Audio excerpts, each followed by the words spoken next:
This is the outside of the Benimar T-481. As I move along, I will firstly come to the flue for the Truma combi boiler. There's no covers or anything that need to be removed from this particular flue. Just make sure that nothing is obstructing it. Next we have fresh water into the motorhome. So to fill up the fresh water tank, I always suggest that when opening these particular flaps, that with one hand you push down on the top and then flip with the other, because they can be quite stiff, and that way you will not run any risk of snapping off any of these teeth. Fresh water cap is lockable. It is just a matter of pushing in, twisting round and popping a hose pipe in to fill up the fresh water tank.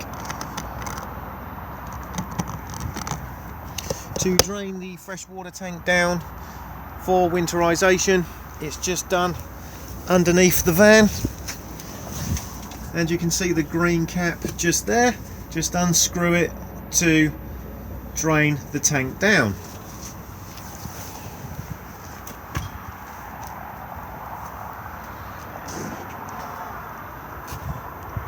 Access to the storage locker. You can also see in here the spare wheel, towing eye, jack and wheel brace, two warning triangles just there as well, and the ladder for the electric bed. You'll see that there's also a main socket and a 12-volt socket and a courtesy light as well.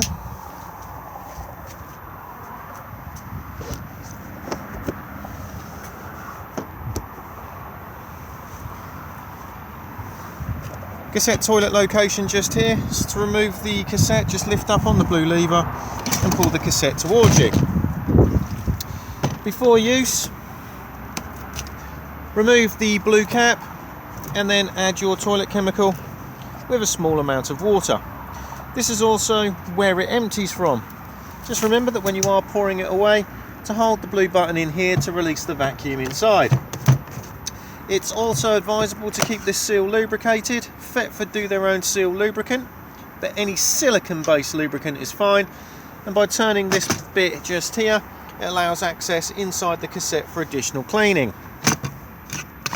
If any debris was to wrap itself up around the float mechanism inside, giving you a false reading that the cassette is full, this can also be cleaned just by turning this part here and removing. All of these cassettes now are on wheels with handles.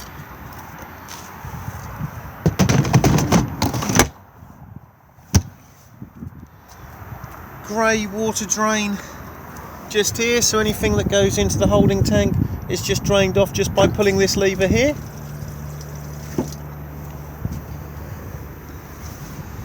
And then we have one of the rear corner steadies. You can see that I have wound this one down with the winding handle. As I now move round to the rear, we can see the reverse camera just there, and then this has had reversing sensors also fitted to it as well. Fiamma bike rack just here. To lower the rails, just grab hold and pull towards you. Pop the bikes on the rails and then secure the straps through the wheels.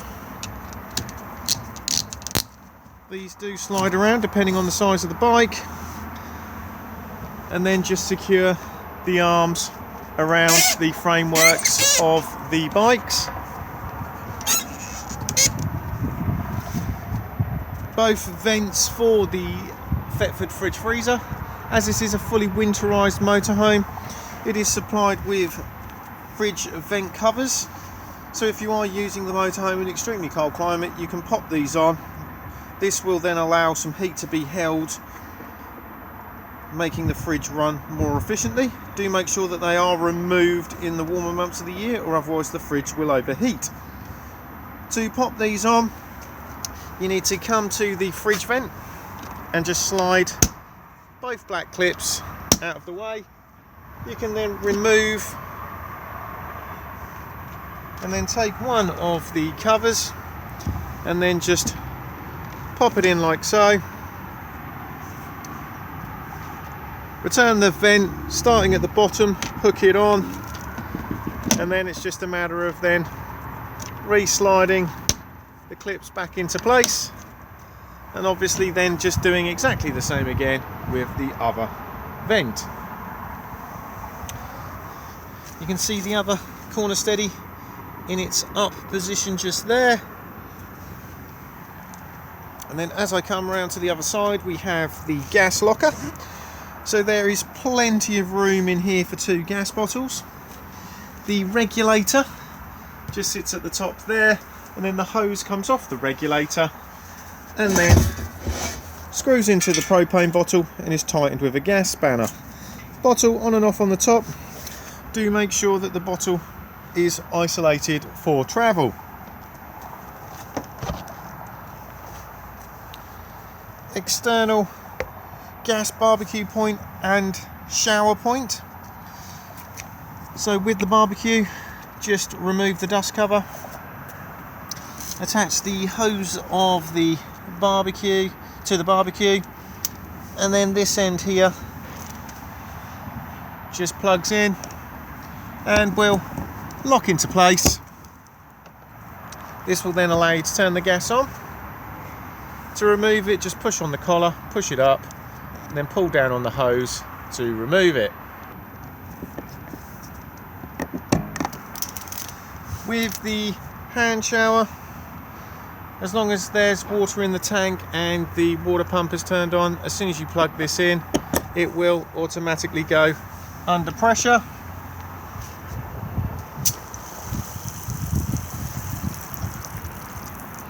To remove it, again like the barbecue point, just push on the collar and it will then release itself.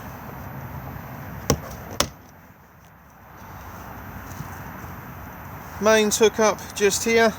Just remember that when removing the lead to push down on the blue lever as you pull the lead towards you. Again, this flap is exactly the same design as the one that covers the water cap. So when it's fully shut, push down on the top, and then with the other hand open it to avoid breaking any of the teeth underneath it. Storage underneath the front bench seat.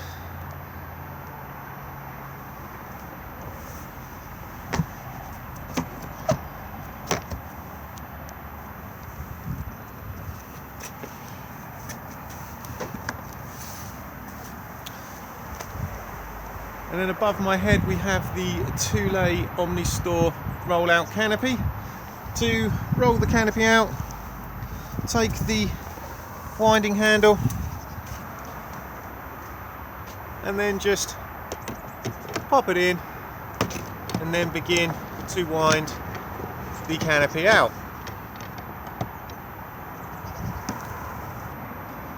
As you can now see, I've wound the canopy out a short distance. I always prefer to do this and then lower the legs to give the canopy some support and to put a lot less stress on this side of the motorhome. To remove the legs, just come to this point here and just flick it out like so. This will then allow the leg to come out and then drop to the ground. Get the canopy at the desired height, and then it's just a matter of coming to this grey lever and then just snapping it up to then lock it into place. If I now do the same again but on the other side,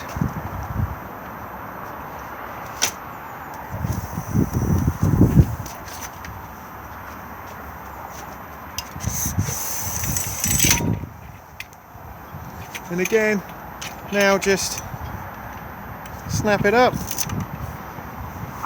Now that the canopy is supported, I can now continue winding it out, walking the legs as I go. As you can now see, the canopy is fully wound out. Try to avoid using in high winds, as it does run the risk of being flipped over the roof of the motorhome and it will be damaged beyond repair. If it gets wet and you have to put it away, always try and get it back out again and dry as soon as possible. When it comes to putting the canopy back, firstly begin winding it back in again, walking the legs roughly to the point where we drop them, so we can then pop them back up again. And now if I release the lever, we can then slide the leg back up, and then we can then swing it back up, drop it back in, and then it's just a matter of coming back to the end and again just snapping it back into place and making sure that it's nicely housed in the holding point just here. If I do the same again,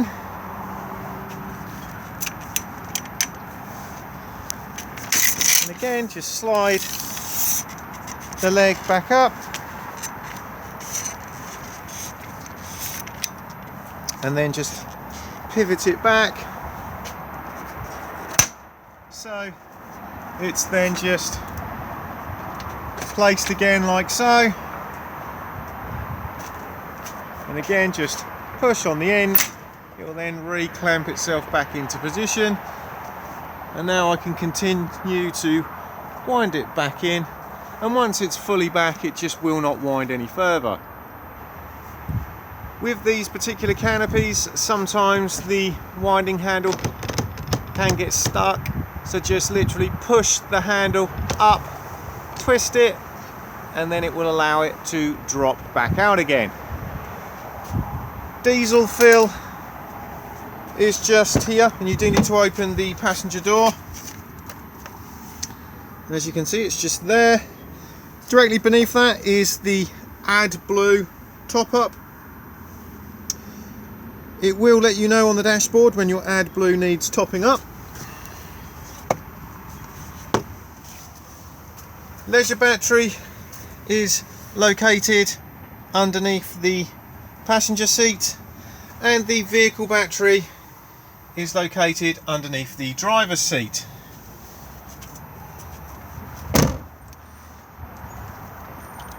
Bonnet release is located at the front, and you do need your ignition key. You just need to pop it in, and firstly twist it to the left and then twist it to the right, and then lift up the bonnet.